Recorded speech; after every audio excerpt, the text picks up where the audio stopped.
వీఎంఆర్డీఏలో వందల కోట్ల రూపాయల అవినీతి అక్రమాలు జరిగాయని ఆరోపిస్తూ మాజీ కార్పొరేటర్ జనసేన పార్టీ నాయకుడు ప్రణవ్ గోపాల్పై తీవ్ర విమర్శలు చేశారు. అవినీతి ఆరోపణల నేపథ్యంలో బదిలీ అయిన కమిషనర్ హయాంలో తీసుకున్న నిర్ణయాలు, చేసిన తీర్మానాలన్నింటినీ ప్రభుత్వం సమీక్షించాలని డిమాండ్ చేశారు. చైర్మన్, కమిషనర్ల హయాంలో అక్రమ లీజుల కొనసాగింపు, కాంట్రాక్టుల విషయంలో అవకతవకలు జరిగాయని, నామమాత్రపు అద్దె పెంపుతో వీఎంఆర్డీఏకు కోట్ల రూపాయల నష్టం వాటిల్లిందని ఆరోపించారు. భోగాపురం రహదారుల పనులు, డెకరేటివ్ లైట్ల వ్యవహారం, చిల్డ్రన్ థియేటర్, బోర్డు తీర్మానాల్లోనూ అక్రమాలు జరిగాయని విమర్శించారు. వీఎంఆర్డీఏలో జరిగిన వ్యవహారాలకు నైతిక బాధ్యత వహిస్తూ చైర్మన్ తక్షణమే రాజీనామా చేయాలని, లేదంటే కూటమి ప్రభుత్వం ఆయన్ను పదవి నుంచి తప్పించి సంస్థను అవినీతి ఆరోపణల నుంచి కాపాడాలని కోరారు. విశాఖ అభివృద్ధికి భారీ పెట్టుబడులు వస్తున్న సమయంలో కీలకమైన పట్టణాభివృద్ధి సంస్థకు పారదర్శకంగా, నిజాయితీగా పనిచేసే నాయకత్వం అవసరమని స్పష్టం చేశారు. 4 కోట్ల రూపాయలతో వీఎంఆర్డీఏలో ఏదైతే కంప్యూటర్ సిస్టమ్స్, మిషనరీ అవి సప్లై చేశారో ఈ సంస్థకే ఇచ్చారు. ఈ సంస్థకి అంత ప్రాతినిధ్యం, అంత ప్రాధాన్యత ఇవ్వాల్సినటువంటి ఆవశ్యకత తేజ్ భరత్ గారు వచ్చిన తర్వాత ప్రణవ్ గోపాల్ గారు, తేజ్ భరత్ గారు తీసుకొని ప్రతిపాదించి బోర్డులో పెట్టిన దానికి కారణాలు మీరు అర్థం చేసుకుంటారు.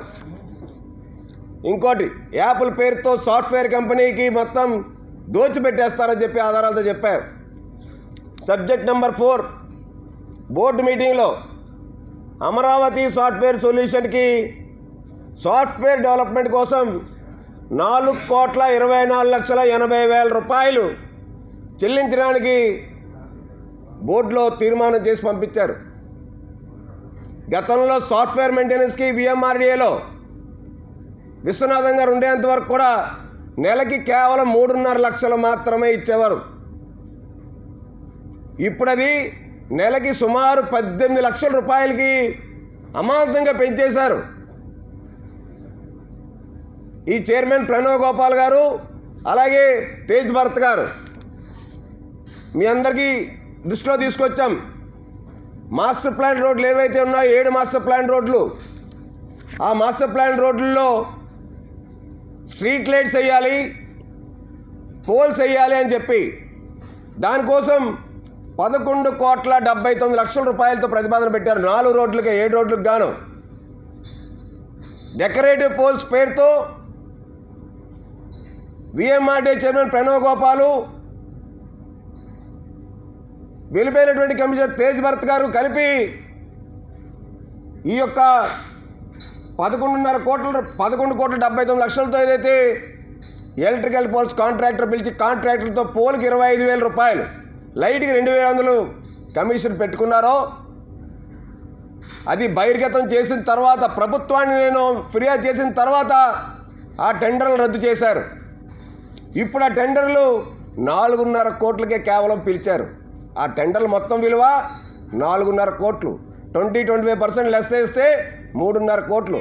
వాళ్ళు రీషేరింగ్ చేసుకుని వాళ్ళు సొంత డబ్బులతో పెట్టుకోవచ్చు అని చెప్పి 8,13,000 రూపాయలు రీషేరింగ్ చేసి 13 సెంట్ల స్థలాన్ని, వాళ్ళకు ఉపయోగం లేని స్థలాన్ని, వీఎంఆర్డీఏకి ఉపయోగపడేటువంటి మంచి స్థలాన్ని వాళ్ళకి కట్టబెట్టేసారు. దాని బోర్డులో రెజల్యూషన్. మరి ఆయన దగ్గర ఎంత ముడుపులు ముట్టినాయో మీరే అర్థం చేసుకోవాలి. మధురవాడిది. అలాగే సబ్జెక్ట్ నెంబర్ 38లో ఎంబీపీ కాలనీలో 7th day Adventist high school ఉంది. అది వీఎంఆర్డీఏ స్థలం. అది గత 3 దశాబ్దాలు పైగా వీఎంఆర్డీఏ లీజ్కి ఇచ్చింది, వాళ్ళు కడుతున్నారు. వాళ్ళ లీజ్ టైం అయిపోయింది. 30 సంవత్సరాలు లీజ్ టైం అయిపోయింది. మళ్ళీ ఫ్రెష్గా టెండర్ పిలవాలి. ఆక్షన్లో వాళ్ళు కూడా పాల్గొనొచ్చు. హయ్యర్ రేట్ ఎవరు కోట్ చేస్తే వాళ్ళకి ఇవ్వచ్చు. లేదంటే ప్రజెంట్ ప్రివేలింగ్ మార్కెట్ వాల్యూ ఏదైతే ఉందో అక్కడ చుట్టుపక్కల గజం ఎంత అద్దె కడతారో అంత అద్దె నిర్ణయించి పెంచవచ్చు. అవేమీ లేవు. మళ్ళీ 30 సంవత్సరాలకి మళ్ళీ లీజ్కి వీళ్ళ దగ్గర ముడుపులు తీసుకొని బోర్డులో మళ్ళీ రెజల్యూషన్ పెట్టేసి పాస్ చేస్తారు. మళ్ళీ అదనంగా 30 సంవత్సరాలు. ఇది కాకుండా సెక్టర్ 6 ఎంబీపీ కాలనీ 400 చదరపు గజాల్లో క్రిస్టియన్ ప్రేయర్ ఫెలోషిప్ అనేటువంటి చర్చ్ ఉంది. 30 సంవత్సరాలు అయిపోయింది వాళ్ళ కాలం. వాళ్ళ తండ్రి కొడుకుల డిస్ప్యూట్ కూడా నడుస్తూ ఉంది. మళ్ళీ 30 సంవత్సరాలకి మళ్ళీ వాళ్ళకి ఇచ్చేయడానికి ప్రతిపాదన పెట్టి బోర్డులో తీర్మానం చేసి ప్రభుత్వాన్ని పంపించేశారు. ఇవాళ ఉన్నటువంటి రెంటల్ వాల్యూ ఎంత, పెంచితే విఎంఆర్డీకి ఎంత ఆదాయం పెరుగుతుంది, ఇవేవి కూడా వీళ్ళు ఇరువురికి లేవు. విఎంఆర్డీ ఎలాగా ఆర్థికంగా నష్టపోయినా ఎలా పోయినా పర్వాలేదు. విఎంఆర్డీఏ పార్క్లో శ్రీ లంకా సన్యాసి పాత్రుడు పికిల్ బాల్ కోర్టు కోసం ఇతనికి ఒక ప్లేస్ అలకేట్ చేస్తారు పార్క్లో. దాన్ని బోర్డు పెట్టేసి రెజల్యూషన్ పాస్ చేస్తారు. ఒక టెండర్ కానీ, పబ్లిక్ ఆక్షన్ పిలవడం కానీ, రెంట్ ఫిక్స్ చేయడం కానీ కూడా చట్ట ప్రకారంగా విఎంఆర్డీ చట్ట ప్రకారంగా పాటించాల్సిన నిబంధనలు కానీ ఏమీ లేవు. వీడి దగ్గర ఏదో ముడుపులు తీసుకొని ఉంటారో ఇతగాడి దగ్గర బోర్డులో పెట్టారు, పాస్ చేస్తారు అంతే. Allotment of vacant land in VMRDA park of G T. Venkatalakshmi for establishment of box cricket. Pickleball court వేరు, బాక్స్ క్రికెట్ వేరు. దానికి కూడా వీళ్ళు బోర్డులో పెట్టేసి ఆమోదించేశారు. మీలో ఎవరికైనా 100 గజాలు 50 గజాలు పిల్లలు ఆడుకోవడానికి ఏదైనా అలాట్మెంట్ ఇమ్మని ఇస్తారేమో. విఎంఆర్డీ ఆస్తుల్ని కస్టోడియన్గా ఉండాల్సినటువంటి VMRD commissioner, VMRD chairperson board మీటింగ్లోనే పెట్టేసి రెజల్యూషన్ పాస్ చేసి ప్రభుత్వాన్ని పంపించేసి పర్మిషన్ తీసుకోవడానికి రెంటల్ అగ్రిమెంట్లు తీసుకొచ్చేస్తే ఇంకా విఎంఆర్డీ ఆస్తులు అన్యాకృతం అయిపోవా? ఇది కాకుండా ఈయన ఒక రాష్ట్ర ప్రభుత్వం స్టాండింగ్ కౌన్సిల్ని హైకోర్టులో నియమిస్తే ఆయన కాదని ఈయన సొంత మనిషి స్టాండింగ్ కౌన్సిల్లో పెట్టడానికి రాటిఫికేషన్ ఇచ్చి మరి ఆమోదించేశారు ఏ వీరభద్రరావు అని. Subject number 42. ఇవి వాళ్ళ సంతకాలు, బోర్డు మెంబర్ సంతకాలు. అంటే ఈ బోర్డు మీటింగుల్లో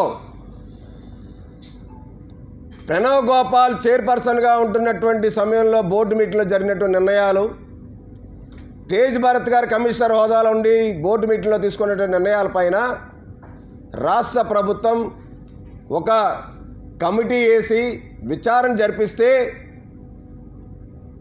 కోట్ల రూపాయలు అవకతవకలు జరిగినాయని, విఎంఆర్డీకి నష్టం వాటిల్లిందని, కోట్ల రూపాయలు విఎంఆర్డీ సొమ్ముని దుబారా చేశారని తేటతెల్లం అవుతుంది. ఏదైతే వేపగుంట పెనగాడ జంక్షన్ దగ్గర రోడ్డు రివైజ్డ్ ప్రాజెక్టు గురించి మళ్ళీ 16,88,00,000 రూపాయలు, గతంలో 14 కోట్లు ప్రపోజల్ తీసుకొని మళ్ళీ 2 కోట్లు అమాంతంగా పెంచేశారు. వీళ్ళు ఇష్టం. ఎందుకు పెంచేస్తారో అంచనా ఏంటనేవి మనం మాట్లాడదాం. వీళ్ళు బోర్డు సబ్జెక్ట్ నెంబర్ 9లో కైలాసగిరి దగ్గర ఎకో రిక్రియేషన్ డెస్టినేషన్ అంటే కైలాసగిరి మీద ఏ విధంగా అక్కడ డెవలప్ చేయాలని దాని మీద ఒక plan of action, preparation of concept development ప్లాన్కి కేవలం ప్రిపేర్ చేయడానికి కైలాసగిరి మీద వీళ్ళు ఒక సంస్థకి సింగిల్ బిడ్డర్కి ఇచ్చారు. సింగిల్ బిడ్డర్ కాంపిటీషన్ లేకుండా. దాని విలువ 4,45,09,600 రూపాయలు. దానికి బోర్డులో ఆమోదించారు ఈ మహానుభావులు ఇద్దరు. అలాగే కేపీఎంజీ సంస్థకి నెలకి 30 లక్షల రూపాయలు అన్యాయంగా అక్రమంగా చెల్లిస్తున్నారు. విఎంఆర్డీ డబ్బులు దుబారా చేస్తారని చెప్పన్నాను. అది ఐటమ్ నెంబర్ 10. 2,70,00,000 రూపాయలు. వీళ్ళు ఏదైతే కొత్త ప్రపోజల్ ఉందో పాత ప్రపోజల్ 97 మొత్తం కలిపి వీళ్ళు చెల్లిస్తుంది నెలకు 30 లక్షల రూపాయలు కేపీఎంజీ సంస్థకి విఎంఆర్డీ సొమ్ముని.